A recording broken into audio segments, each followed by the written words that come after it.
ಮಯನ್ಮಾರ್ ಹಾಗೆ ಬ್ಯಾಂಕಾಕ್ನಲ್ಲಿ ಪ್ರಕೃತಿ ವಿಕೋಪ ಭೂಕಂಪನ ಆಗಿದೆ. ಆದರೆ ರಾಜ್ಯದ ಬಿಜೆಪಿ ಪಾಳ್ಯದಲ್ಲಿ ಇನ್ನೂ ಕಂಪನ ಮುಂದುವರೆದಿದೆ. ಬಿಜೆಪಿಯ ಪರಿಸ್ಥಿತಿ ಸದ್ಯಕ್ಕೆ ಹೇಗಾಗಿದೆ ಅಂದರೆ ಎತ್ತು ಏರಿಗಿಳಿತು ಅಂದರೆ ಕೋಣ ನೀರಿಗಿಳಿತು ಅನ್ನೋ ಸ್ಟೋರಿ ಮತ್ತೆ ಮತ್ತೆ ರಿಪೀಟ್ ಆಗ್ತಲೇ ಇದೆ. ವಿಜೇಂದ್ರ ಅವ್ರ ಮೇಲೆ ಬೆಂಕಿ ಕಾರ್ತಾ ಇದ್ದ ಯತ್ನಾಳ್ ಅವರಿಗೆ ಸಸ್ಪೆನ್ಷನ್ ಅನ್ನೋ ಶಾಸ್ತಿಯನ್ನು ಹೈಕಮಾಂಡ್ ಮಾಡಿದೆ. ಆದರೆ ಈ ಶಿಕ್ಷೆಯ ನಂತರದಲ್ಲೂ ಕೂಡ ತಣ್ಣಗಾದಂತೆ ಕಾಣ್ತಾ ಇಲ್ಲ ಈ ಭಿನ್ನಮತ. ಸಸ್ಪೆಂಡ್ ಆದ ಯತ್ನಾಳ್ ನಾಯಕತ್ವದಲ್ಲೇ ಇವತ್ತು ಮತ್ತೊಂದು ರೆಬಲ್ಸ್ ಮೀಟಿಂಗ್ ನಡೆದುಬಿಟ್ಟಿದೆ.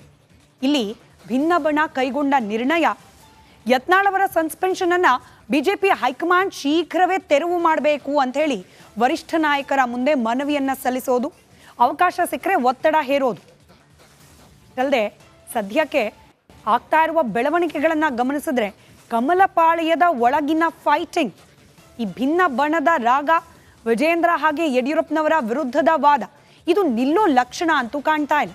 ಈ ಬಗ್ಗೆ ಒಂದು ವರದಿ ನಿಮ್ಮ ಮುಂದೆ. ಸಸ್ಪೆಂಡ್ ಆದ ಯತ್ನಾಳ್ ಪರ ನಿಂತ ರೆಬೆಲ್ಸ್. ಯತ್ನಾಳ್ ಸಸ್ಪೆಂಡ್ ವಾಪಸಿಗೆ ಭಿನ್ನರ ಒತ್ತಡ.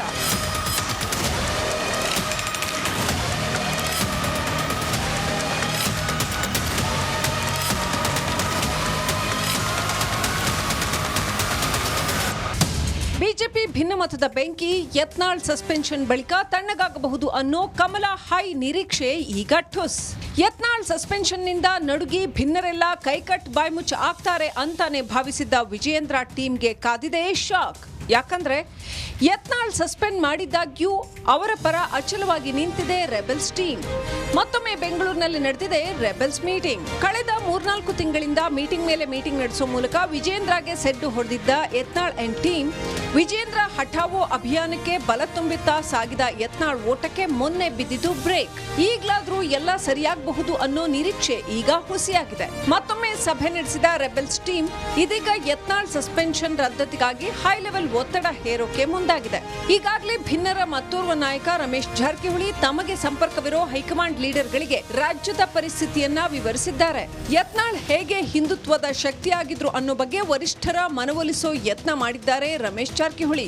ಇಷ್ಟಾದ ಮೇಲೆ ಬೆಂಗಳೂರಿನಲ್ಲಿ ಮೀಟಿಂಗ್ ನಡೆಸಿರೋ ಭಿನ್ನರ ಟೀಮ್ ಶೀಘ್ರ ದೆಹಲಿಗೆ ತೆರಳಿ ಯತ್ನಾಳ್ ಅಮಾನತು ಶಿಕ್ಷೆ ರದ್ದುಗೊಳಿಸೋ ಸಂಬಂಧ ಹೈಕಮಾಂಡ್ ಮನವೊಲಿಕೆಗೆ ಪ್ರಯತ್ನ ನಡೆಸೋ ಇಂಗಿತ ಹೊಂದಿದೆ. ಮೊದಲೇ ಯತ್ನಾಳ್ ರಾಜ್ಯ ಮಟ್ಟದ ಪ್ರಖರ ಹಿಂದುತ್ವದ ಫೈರ್ ಬ್ರಾಂಡ್ ಅಂತಾನೆ ಹೆಸರುವಾಸಿ. ಇದೀಗ ಯತ್ನಾಳ್ ಸಸ್ಪೆನ್ಷನ್ ನಿಂದಾಗಿ ಪ್ರಬಲ ಹಿಂದುತ್ವವಾದಿಗಳಿಗೆ ನೋವಾಗಿದೆ. ಅಲ್ಲದೆ ಪಂಚಮಸಾಲಿ ಸಮುದಾಯ ಸೇರಿದಂತೆ ಲಿಂಗಾಯತ ವೀರಶೈವರಲ್ಲೂ ಯತ್ನಾಳ್ ಸಸ್ಪೆನ್ಷನ್ ಬಗ್ಗೆ ವಿರೋಧ ವ್ಯಕ್ತವಾಗಿದೆ. ಹೀಗಾಗಿ ಮುಂದಿನ ದಿನಗಳಲ್ಲಿ ಬಿಜೆಪಿ ಸಂಘಟನೆಗೆ ಯತ್ನಾಳ್ ಸಸ್ಪೆಂಡ್ ಕ್ರಮ ಮಾರಕವಾಗಲಿದೆ ಅನ್ನೋ ಸಂಗತಿಯನ್ನ ಹೈಕಮಾಂಡ್ಗೆ ವಿವರಿಸೋಕೆ ಮುಂದಾಗಿದೆ ಭಿನ್ನರ ತಂಡ.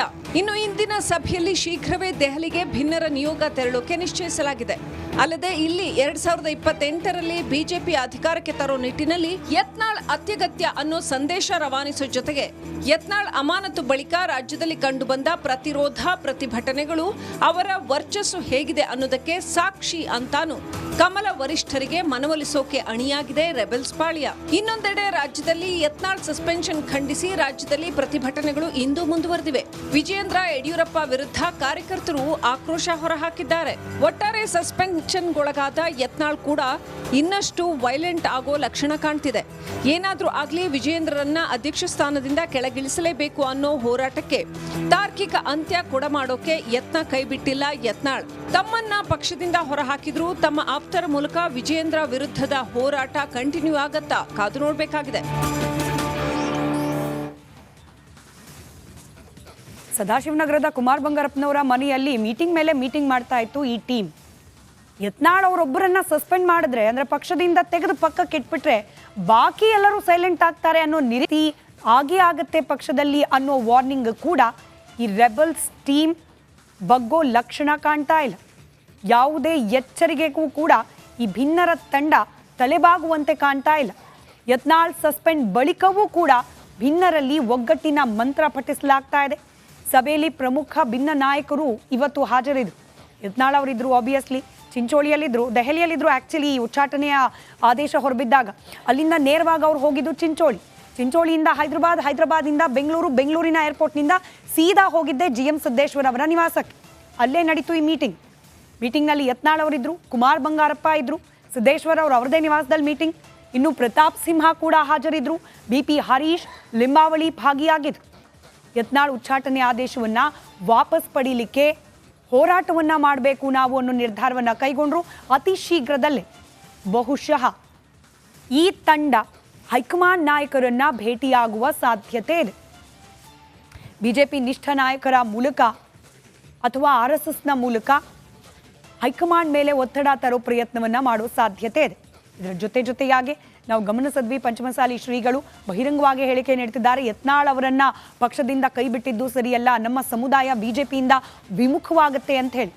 ಹೀಗಾಗಿ ಪಂಚಮಸಾಲಿ ಶ್ರೀಗಳ ಮುಖಾಂತರ ಕೂಡ ಹೈಕಮಾಂಡ್ ಮೇಲೆ ಪ್ರೆಷರ್ ಬಿಲ್ಡ್ ಮಾಡುವ ಪ್ರಯತ್ನವನ್ನ ಮಾಡೋ ಸಾಧ್ಯತೆ ಇದೆ. ಯತ್ನಾಳ್ ಅಮಾನತು ಹಿಂಪಡೆತಕ್ಕೆ ಸಕಲ ರೀತಿಯಲ್ಲೂ ಪ್ರಯತ್ನ ಮಾಡುತ್ತಂತೆ ಈ ಟೀಮ್. ಯಾಕೆ ನೀವು ಸಸ್ಪೆಂಡ್ ಮಾಡಿದ್ರಿ? ಯತ್ನಾಳ್ ಅವ್ರು ಮಾಡಿದ ತಪ್ಪೇನು? ಭ್ರಷ್ಟಾಚಾರ ಮಾಡಿದ್ರಾ? ಪರಿವಾರವಾದ ಮಾಡಿದ್ರಾ? ಪಕ್ಷಕ್ಕೆ, ಪಕ್ಷದ ಸಿದ್ಧಾಂತಕ್ಕೆ ನಿಷ್ಠರಾಗಿದ್ರು ಯತ್ನಾಳ್ ಅವರು. ಅವರನ್ನ ಸಸ್ಪೆಂಡ್ ಮಾಡಿದ್ದೇ ಸರಿಯಾದ ಕ್ರಮ ಅಲ್ಲ ಅಂತ ಹೇಳಿ ಹೈಕಮಾಂಡ್ ನಾಯಕರ ಮುಂದೆ ಮನವಿಯನ್ನ ಸಲ್ಲಿಕೆ ಮಾಡುವ ಸಿದ್ಧತೆಯನ್ನ ಮಾಡಿಕೊಳ್ತಾ ಇದೆ ಈ ಟೀಮ್. ರಾಜ್ಯದ ಪರವಾಗಿ, ಪಕ್ಷದ ಪರವಾಗಿ, ಪಕ್ಷದ ಸಿದ್ಧಾಂತದ ಪರವಾಗಿ ಧ್ವನಿ ಎತ್ತಿದ್ದೇ ತಪ್ಪ ಅಂತ ಹೇಳಿ ನೇರವಾಗಿ ಹೈಕಮಾಂಡ್ ಅನ್ನ ಪ್ರಶ್ನೆ ಮಾಡೋ ಸಿದ್ಧತೆ. ನೋಡಿ, ಯತ್ನಾಳ್ ಅವರನ್ನ ವಾಪಸ್ ತಗೊಳ್ಳಿ, ನಮ್ಮೆಲ್ಲರ ಗುರಿ ಒಂದೇ, ಮತ್ತೆ ರಾಜ್ಯದಲ್ಲಿ ಬಿಜೆಪಿಯನ್ನ ಅಧಿಕಾರಕ್ಕೆ ತರೋದು. ಯತ್ನಾಳ್ ಅವರನ್ನ ಕೈ ಬಿಟ್ರೆ ಈ ಗುರಿ ತಲುಪೋದು ಕಷ್ಟ ಇದೆ ಅನ್ನೋ ಸಂದೇಶವನ್ನ ಕೂಡ ಬಿಜೆಪಿ ಹೈಕಮಾಂಡ್ಗೆ ಯತ್ನಾಳ್ ಟೀಮ್ ರವಾನೆ ಮಾಡೋ ಸಾಧ್ಯತೆ ಇದೆ. ಆದರೆ ಎಲ್ಲದರ ನಡುವೆ ಗಮನಿಸಬೇಕಾದ ಮತ್ತೊಂದು ಅಂಶ ಅಂದರೆ, ಯತ್ನಾಳ್ ಅವರನ್ನ ಉಚ್ಚಾಟನೆ ಮಾಡುವ ಹೈಕಮಾಂಡ್ನ ತೀರ್ಮಾನ, ಯತ್ನಾಳ್ ಜೊತೆಗಿದ್ದವ್ರಿಗೂ ಒಂದು ಸಂದೇಶ ರವಾನೆ ಮಾಡೋ ಪ್ರಯತ್ನ. ಆದರೆ ಇದೀಗ ಹೈಕಮಾಂಡ್ನ ಈ ನಿರ್ಧಾರಕ್ಕೇನೆ ಸೆಡ್ಡು ಹೊಡೆದು ನಿಂತಿದ್ದಾರೆ ಯತ್ನಾಳ್ ಬಣ. ಉಚ್ಚಾಟಿತ ಯತ್ನಾಳ್ ಜೊತೆಯಲ್ಲೇ ಭಿನ್ನರು ರಹಸ್ಯ ಸಭೆಯನ್ನ ನಡೆಸೋ ಮೂಲಕ ನೀವೇನೇ ಶಿಕ್ಷೆ ಕೊಟ್ಟರು ನಾವು ಯತ್ನಾಳ್ ಪರವಾಗಿ ನಿಂತಿದ್ದೇವೆ ಅನ್ನೋ ಮೆಸೇಜನ್ನು, ಯತ್ನಾಳ್ ಪರ ಒಗ್ಗಟ್ಟಾಗಿ ನಿಂತಿದ್ದೇವೆ ಅನ್ನೋ ಮೆಸೇಜನ್ನು ಪಾಸ್ ಮಾಡಿದ್ದಾರೆ. ರೆಬೆಲ್ಸ್ ಬಾಯಿ ಮುಚ್ಚಿಸೋ ಹೈಕಮಾಂಡ್ನ ಆಶಯ ಅಲ್ಲಿಗೆ ಫೇಲ್ಯೂರ್ ಆಯಿತು ಅನ್ನೋದು ಬಹಳ ಸ್ಪಷ್ಟವಾಗಿ ಗೋಚರಿಸ್ತಾ ಇದೆ. ಯತ್ನಾಳ್ ವಿರುದ್ಧ ಶಿಸ್ತು ಕ್ರಮದ ಪರಿಣಾಮ ಬೇರೆಯವ್ರ ಮೇಲೆ ಅಷ್ಟಾಗಿಲ್ಲ ಅನ್ನೋದು ಕೂಡ ಇದರಿಂದ ಗೊತ್ತಾಗ್ತಾ ಇದೆ. ಶಿಸ್ತು ಕ್ರಮದ ಬಗ್ಗೆ ರೆಬೆಲ್ಸ್ ಟೀಮ್ ಒಂದರ್ಥದಲ್ಲಿ ಡೋಂಟ್ ಕೇರ್ ಅನ್ನೋ ರೀತಿಯಲ್ಲಿದೆ. ವಿಜಯೇಂದ್ರ ಅವರ ವಿರುದ್ಧದ ಹೋರಾಟವನ್ನ ಕೂಡ ನಾವು ನಿಲ್ಲಿಸೋದಿಲ್ಲ ಅಂತ ಹೇಳ್ತಾ ಇದೆ. ತೆರೆಮರೆಯಲ್ಲಿ ವಿಜಯೇಂದ್ರ ವಿರುದ್ಧ ಯತ್ನಾಳ್ ಫೈಟ್ ಮುಂದುವರಿಯುತ್ತೆ ಅನ್ನೋ ಮೆಸೇಜ್ ಕೂಡ. ಮಯನ್ಮಾರ್ ಹಾಗೆ ಬ್ಯಾಂಕಾಕ್ನಲ್ಲಿ ಪ್ರಕೃತಿ ವಿಕೋಪ, ಭೂಕಂಪನ ಆಗಿದೆ. ಆದರೆ ರಾಜ್ಯದ ಬಿಜೆಪಿ ಪಾಳ್ಯದಲ್ಲಿ ಇನ್ನೂ ಕಂಪನ ಮುಂದುವರೆದಿದೆ. ಬಿಜೆಪಿಯ ಪರಿಸ್ಥಿತಿ ಸದ್ಯಕ್ಕೆ ಹೇಗಾಗಿದೆ ಅಂದರೆ, ಎತ್ತು ಏರಿಗಿಳಿತು ಅಂದರೆ ಕೋಣ ನೀರಿಗಿಳಿತು ಅನ್ನೋ ಸ್ಟೋರಿ ಮತ್ತೆ ಮತ್ತೆ ರಿಪೀಟ್ ಆಗ್ತಲೇ ಇದೆ. ವಿಜೇಂದ್ರ ಅವ್ರ ಮೇಲೆ ಬೆಂಕಿ ಕಾರ್ತಾ ಇದ್ದ ಯತ್ನಾಳ್ ಅವರಿಗೆ ಸಸ್ಪೆನ್ಷನ್ ಅನ್ನೋ ಶಾಸ್ತಿಯನ್ನ ಹೈಕಮಾಂಡ್ ಮಾಡಿದೆ. ಆದರೆ ಈ ಶಿಕ್ಷೆಯ ನಂತರದಲ್ಲೂ ಕೂಡ ತಣ್ಣಗಾದಂತೆ ಕಾಣ್ತಾ ಇಲ್ಲ ಈ ಭಿನ್ನಮತ. ಸಸ್ಪೆಂಡ್ ಆದ ಯತ್ನಾಳ್ ನಾಯಕತ್ವದಲ್ಲೇ ಇವತ್ತು ಮತ್ತೊಂದು ರೆಬೆಲ್ಸ್ ಮೀಟಿಂಗ್ ನಡೆದುಬಿಟ್ಟಿದೆ. ಇಲ್ಲಿ ಭಿನ್ನ ಬಣ ಕೈಗೊಂಡ ನಿರ್ಣಯ, ಯತ್ನಾಳ್ ಅವರ ಸಸ್ಪೆನ್ಷನ್ ಅನ್ನ ಬಿಜೆಪಿ ಹೈಕಮಾಂಡ್ ಶೀಘ್ರವೇ ತೆರವು ಮಾಡಬೇಕು ಅಂತ ಹೇಳಿ ವರಿಷ್ಠ ನಾಯಕರ ಮುಂದೆ ಮನವಿಯನ್ನ ಸಲ್ಲಿಸೋದು, ಅವಕಾಶ ಸಿಕ್ಕರೆ ಒತ್ತಡ ಹೇರೋದು. ಅಲ್ಲದೆ ಸದ್ಯಕ್ಕೆ ಆಗ್ತಾ ಇರುವ ಬೆಳವಣಿಗೆಗಳನ್ನು ಗಮನಿಸಿದ್ರೆ ಕಮಲಪಾಳ್ಯದ ಒಳಗಿನ ಫೈಟಿಂಗ್, ಈ ಭಿನ್ನ ಬಣದ ರಾಗ, ವಿಜೇಂದ್ರ ಹಾಗೆ ಯಡಿಯೂರಪ್ಪನವರ ವಿರುದ್ಧದ ವಾದ, ಇದು ನಿಲ್ಲೋ ಲಕ್ಷಣ ಅಂತೂ ಕಾಣ್ತಾ ಇಲ್ಲ. ಈ ಬಗ್ಗೆ ಒಂದು ವರದಿ ನಿಮ್ಮ ಮುಂದೆ.